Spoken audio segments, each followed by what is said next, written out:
warahmatullahi wabarakatuh. Waalaikumsalam warahmatullahi wabarakatuh. Kami dari kelompok 5 akan mempresentasikan distribusi normal yang beranggotakan Saya Gubernur Aulia Masih absen 12. Saya Natania Keisha Batin nomor absen 25. Saya Puja Temesti absen 27. saya Salabila Zara absen 32. Saya Surga Yogi absen 34. Distribusi normal. Distribusi normal adalah distribusi yang sangat penting untuk variabel acak penghubung. Banyak fenomena alam yang berdistribusi normal atau mendekati normal. Contohnya seperti panjang ukuran tingkat dada pria, hasil panen padi, jagung, dan gandum, panjang hiu macan betina dewasa, dan skor ujian yang dilakukan oleh populasi yang besar yang benar. Kerapatan probabilitas. Jika variabel acak X berdistribusi normal, maka fungsi kerapatan probabilitasnya dirumuskan sebagai fx sama dengan 1 per akar sigma akar 2pi min setengah x min mu per sigma kuadrat untuk min tak terhingga kurang x kurang tak terhingga. Nah, ini kan variabelnya x. Untuk menjadi z, distribusi normal ini harus diubah menjadi distribusi standar. Oh ya, sebelumnya ini nilai Euler. Sigma ini sigma itu nilai standar deviasi. Nah, untuk mengubah ke variabel z, maka di mana mu itu harus sama dengan 0 atau rata-ratanya itu 0. Nah, sigmanya juga itu harus sama dengan 1 atau standar deviasinya itu harus 1. Untuk mengubah variabel x menjadi variabel z akan menjadi rumus seperti ini. Z ini sebagai nilai variabel standar, x ini variabel acak. Ini rata-rata, mu ini rata-rata, sigma ini sebagai standar deviasi. atau bisa juga disebut simpangan baku. Kalau biasanya di soal itu keluarnya itu nilai rata-rata dan simpangan baku. Jadi simpangan baku itu dilambangkan dengan sigma. Selanjutnya sifat-sifat kurva distribusi normal. Yang pertama, kurva distribusi normal berbentuk lonceng atau genta dengan satu titik puncak. Nah, titik puncaknya itu di sini. Ini. Yang kedua, mean sama dengan median dan sama dengan modus yang memberikan pola simetris. Jadi antara sini sama sini itu nilainya sama, yang memberikan simetris. Yang ketiga, kurva di kedua sisi ujungnya mendekati sumbu horizontal. Nah, jadi ini mendekati, hanya mendekati, tidak menempel. Yang keempat, kurvanya menunjukkan bahwa luas daerah yang termasuk antara Z sama dengan min 1 dan Z sama dengan 1, Z sama dengan min 2 dan Z sama dengan 2 dan Z sama dengan min 3 dan Z sama dengan 3. Jadi nilai antara min dan positif itu nilainya sama, misalkan 1,5. Nah, di sini juga nilainya 1,5, jadi tidak mempengaruhi tanda negatif positifnya. Penggunaan kurva normal standar baku.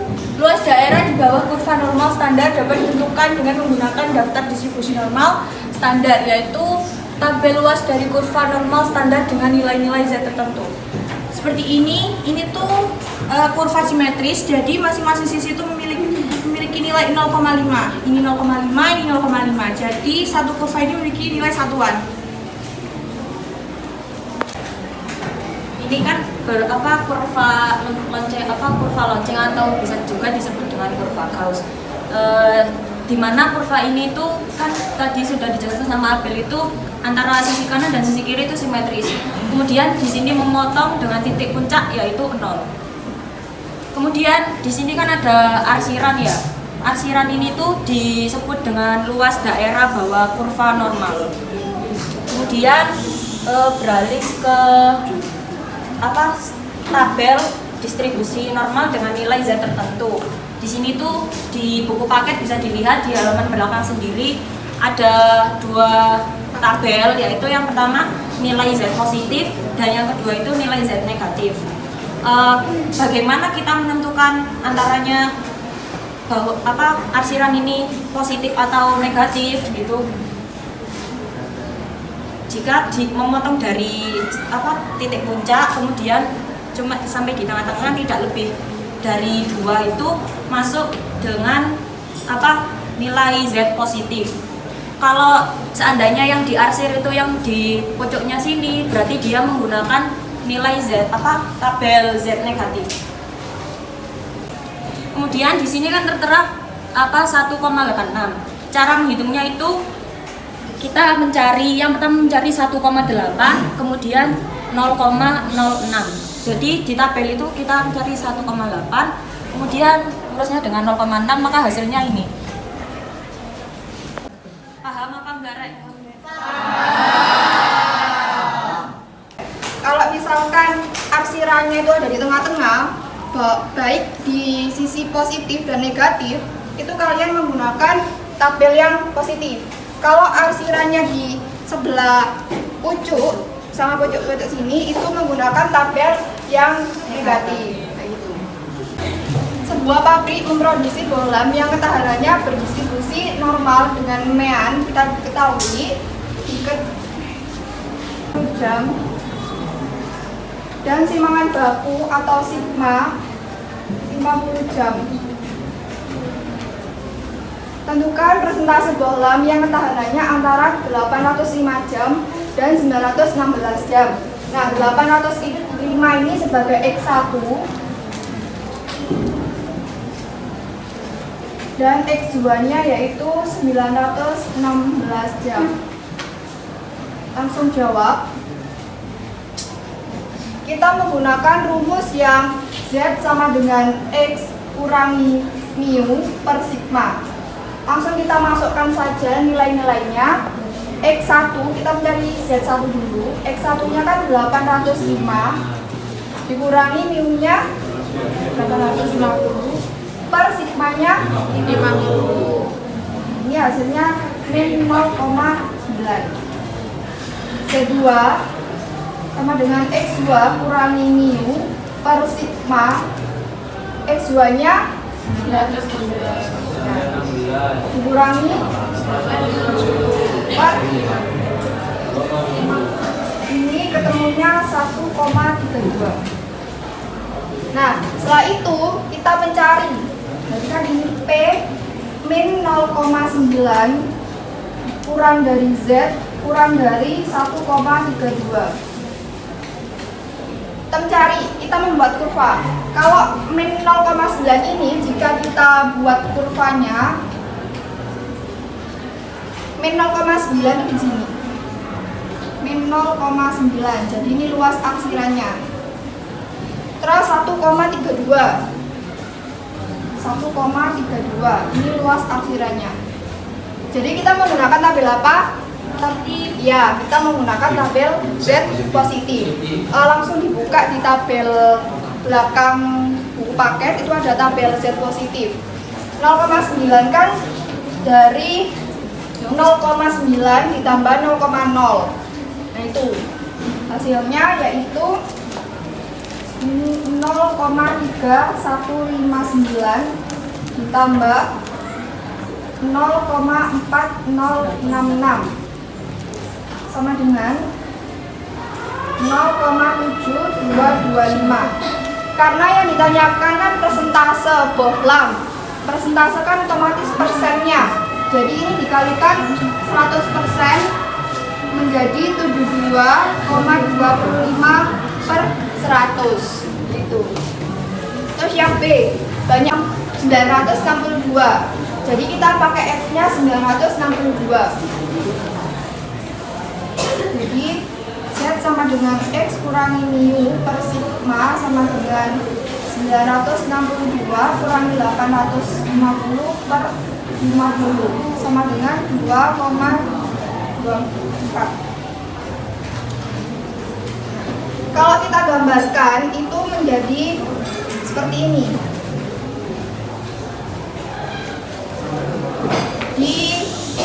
sebelah sini. Jadi sini kan 2,24. Nah, luas arsirannya kan di sebelah sini. Jadi kita menggunakan negatif. ya, kita menggunakan tabel Z negatif. Langsung cari aja 2,2 ditambah 0,04. Kan banyak bohlam jika diproduksi 6.500. Jadi ini dikalikan dengan 6.500 sehingga menjadi 81,25 atau 81. Jadi banyak bohlam yang tahan lebih dari 962 yaitu 81 bohlam. Untuk mengingat kembali penjelasan dari Natania, ini karena luas arsirannya ada di tengah, maka kita menggunakan tabel yang Z positif. Karena ini nilainya 1,54, jadi kita pecah 1,5 ditambah 0,04. Sama dengan kalau mau tahu hasilnya tuh ada di paket sing tabel Z positif di halaman paling belakang, Ren. Soal selanjutnya ini kita pakai tabel positif, jadi 0,96 kita tambahkan 0,5000. Nah, 0,9 sama 0,06 itu kita lihat di tabel belakang. Nah, hasilnya itu 0,3315 ditambah 0,5000. Hasilnya 0,8315. Itu kok bisa 0,5000 dari mana? Nah, jadi gini, kan tadi saya udah bilang antara sisi kanan dan sisi kiri itu nilainya 0,5. Jadi kita tambahkan 0,5000 seperti itu. Karena kan ini luas arsirannya kan memenuhi setengah kurva. Setengah kurva kan 0,5. Jadi boleh ditambahnya 0,5000. Soal yang berikutnya, dengan menggunakan tabel normal, nilai dari peluang Z kurang dari 2,41 adalah, kita gambar dulu.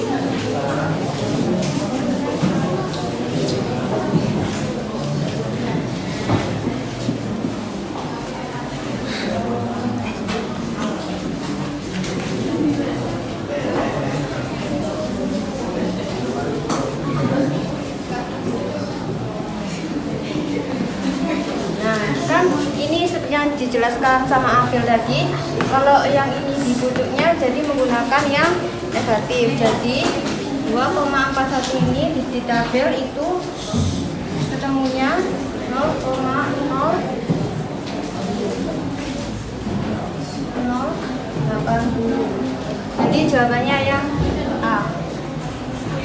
Ini badan 100 siswa perempuan di suatu sekolah berselisih normal dengan rata-rata 156 dan simpangan baku 8 cm. Jadi kita ketahui jika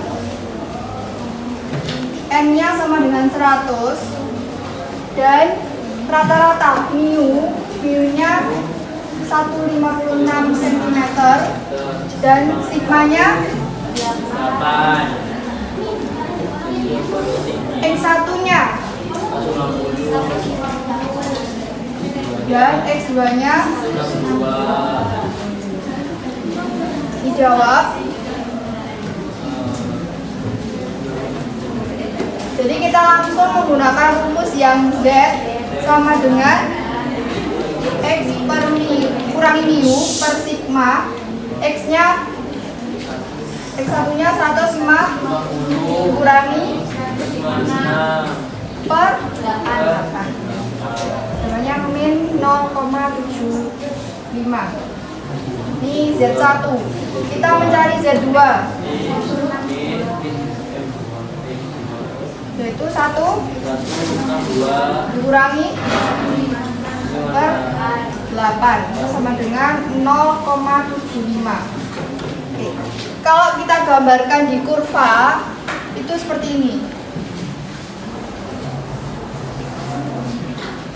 Ini min 0,75, ini 0,75. Ini luas arsirnya.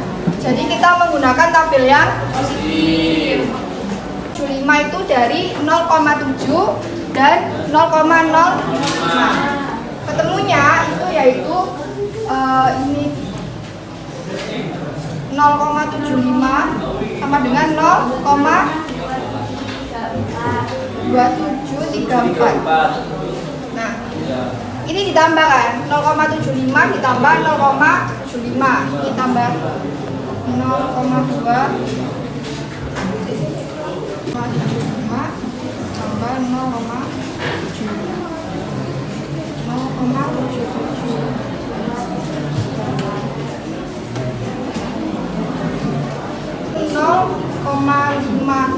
0,5468. Jangan lupa dikalikan dengan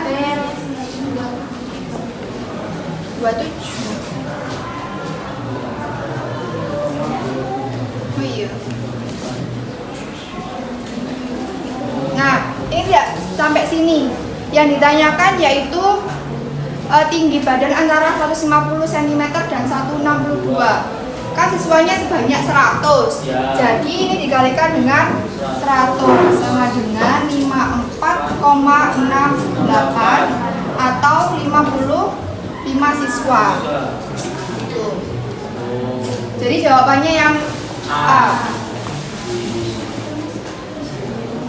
Oke, soal selanjutnya itu yang berat badan 500 siswa laki-laki di suatu sekolah adalah 153. Diketahui mu-nya itu 153. Kemudian simpangan bahunya itu sigma 18. Jika diasumsikan bahwa berat badan siswa berdistribusi normal, tentukan banyak siswa yang beratnya berarti X1-nya 124 kilo dan X2-nya 158. Yang A mencari Z1-nya dulu dengan memasukkan rumus. Nah, 4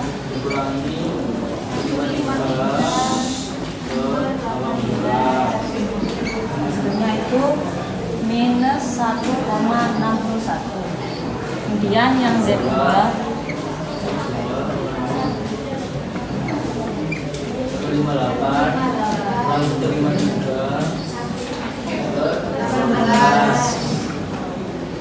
hasilnya 0,27. Kalau digambarkan di kurva, berarti kan seperti ini. Di sini minus 1,61 dan di sini 0,27 diarsir, kemudian ditambah minus 1,61 ini ditambah 0,27.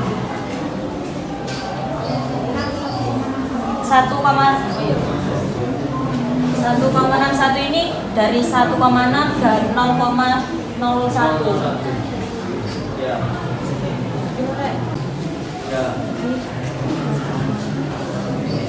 0,4463 dan 0,1064. Kemudian hasilnya 0,527. Karena yang ditanyakan adalah banyak siswa, maka kita kalikan 500 siswa dengan 500 siswa. Hasilnya 276,35. Sudah dibulatkan berarti 277 siswa.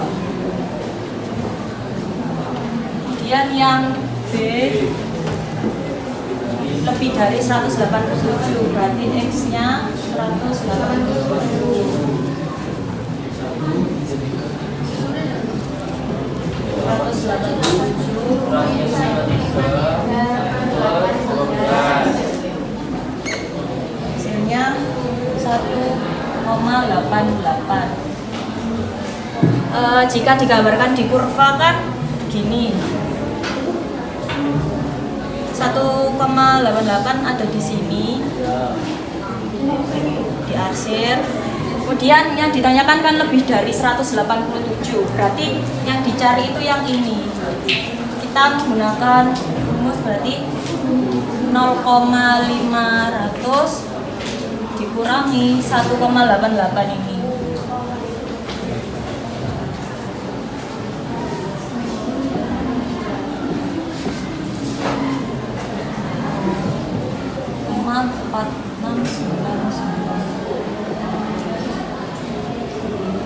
Hasilnya 0,0301. Terus dikalikan dengan 500 itu.